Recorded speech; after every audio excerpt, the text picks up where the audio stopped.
Okay, good morning. This is day 53 of videos to express a day or thought in the life of schizophrenic Dominic. I am a person who has been diagnosed with schizophrenia, and I still have sanity. And I express in day 17 why I choose to use the word schizophrenia over the word targeted individual. And that day 17 of video is on my pinned Facebook post on the comment section. It is also on the pinned threads account in the comment section. And you can get to day 45, which gives a little intro in the first 3 minutes of day 45 on both those little sections there. And my book I have written expresses what was going on with schizophrenia. It's unveiling the schizophrenic tradition, and in particular in my case, and it is on medium.com and various chapters on medium.com of my book can be found on the threads bio section and Facebook pinned posts on the comment section. Okay, so I was gonna get into something today, get into my talking points. First one is I'm reading a book called Clanlands by Sam Hugan and Graham McTavish, and they're two Scottish actors. Or one of them lives in New Zealand, and the other one is a Scottish actor, and I think they're both Scottish, but they are kind of a buddy bantering. They're in the show. What's that show called? Outlander. And if you don't know, that's like about like a time traveling show that deals with Scottish history and stuff like that. It's very interesting, and it's written by somebody that was associated with Doctor Who, I think, and uh, it has something to do with, like, if I'm not mistaken, it harkens back to like a particular episode of Doctor Who. Maybe I'm wrong about this, or maybe I'm just remembering a particular episode of Doctor Who about how the Earth was like a alien ant farm, you know, that the aliens were running wars and over that whatever to try to control the Earth population and experiment on humans or whatever. So, anyways, back to Clanland's book with Graham McTavish and Sam Hugan, the two actors. They go on little trips around. They did a series in Scotland, and in this case, they're doing a series of trips around New Zealand, and they stopped in Queenstown in my book, and they said Queenstown was the adrenaline junkie capital of the world or something like that, Queenstown or whatever. So people do all kinds of adrenaline junkie things like bungee jumping and stuff like that. And I actually had I'm not Catholic anymore, but or I'm not religious anymore, but I was never really religious. I was raised Catholic, and uh, I did confirmation, and my confirmation teacher was interested in New Zealand, I recall, and they were also they were like a manager of In and Out.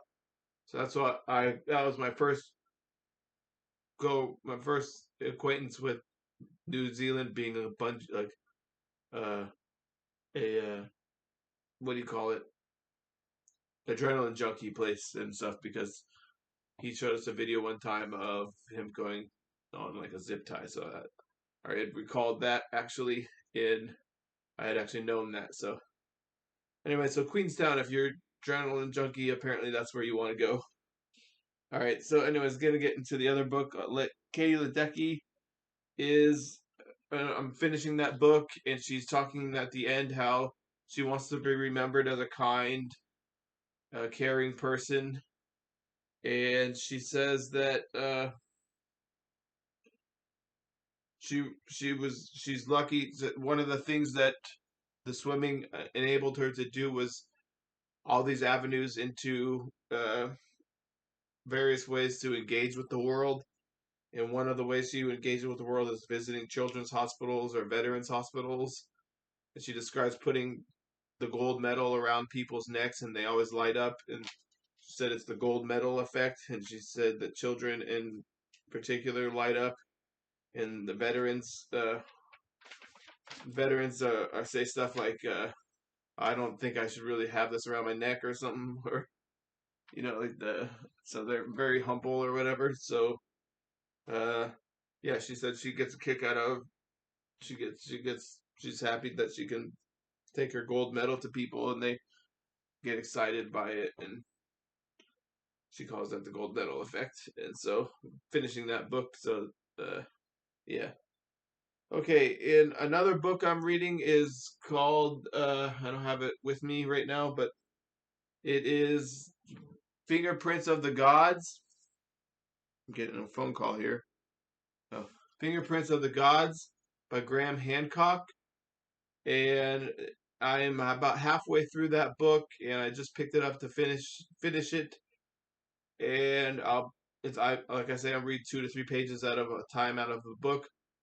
I read very slowly. So in today's segment of the book, it's talking about a book in 1969 called Hamlet's Mill, and this mill posited that it discussed mythologies and the mathematical linkages of these mythologies throughout history, like all throughout history, all these mythologies, and how there's a common thread in them that links to the processional message. And an example of this is the Norse mythology and the story at the end battle of Valhalla. And Valhalla uses 432,000 soldiers, and this number is supposedly linked up with the procession of the heavens, and mathematically it links up to numbers associated with that. So I'm still getting into that, but anyways, this book is a very interesting book. It's a very involved book, but it's kind of fascinating, and yeah. So I'm reading slowly out of it, so I'll slowly be talking about that kind of stuff on here. So in this case, it was the story of Norse mythology and how it is an example of Hamlet's Mill in 1969 book. And so that's what I was reading about today. And I've watched those shows on Ancient Aliens. I watched the shows on Gaia and Ancient Civilization on Gaia, Secret Space Program, and all that stuff. So I was really into it a few years ago, like 5 or 6 years ago. It was like I would just every Friday I would drink my beer and go sit down and watch some episodes of that show, and that was a really fun time. Actually, that was a good time. Even though things were crazy, I was like I could still do something kind of fun like that. And the country was in a little bit better situation than it is today, or so. All right, so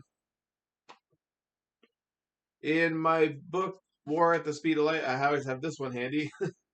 War at the Speed of Light. They talk about a microwave weapon system called Champ.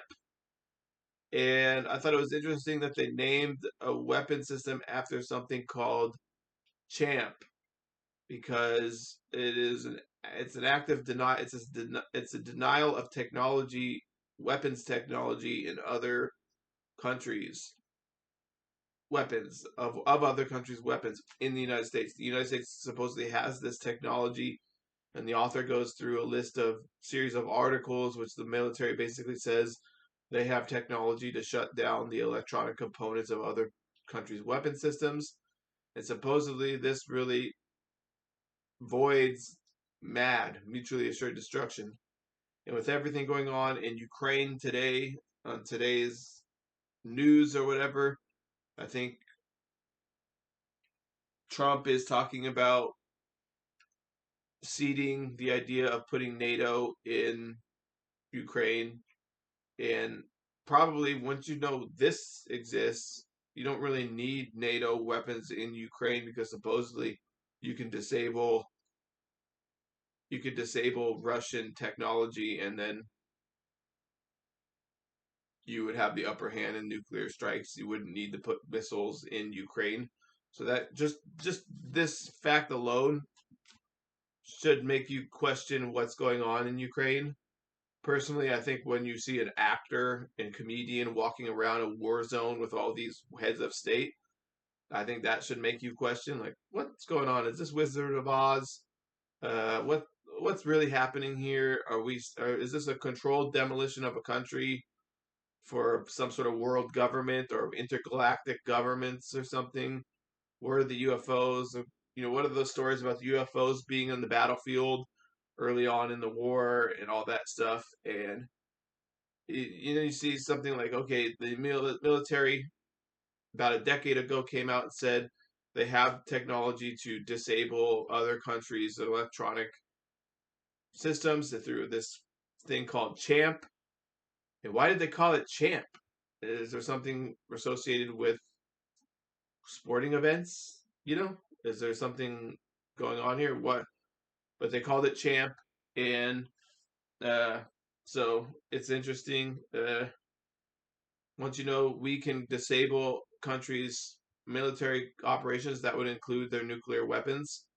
Then you realize you would have the upper hand in nuclear weapons, and so then you have to wonder well, can they disable your nuclear weapons? So what's all this like fighting this massive war in Ukraine over putting nuclear missiles in Ukraine on NATO on Russia's border, or putting NATO in Ukraine?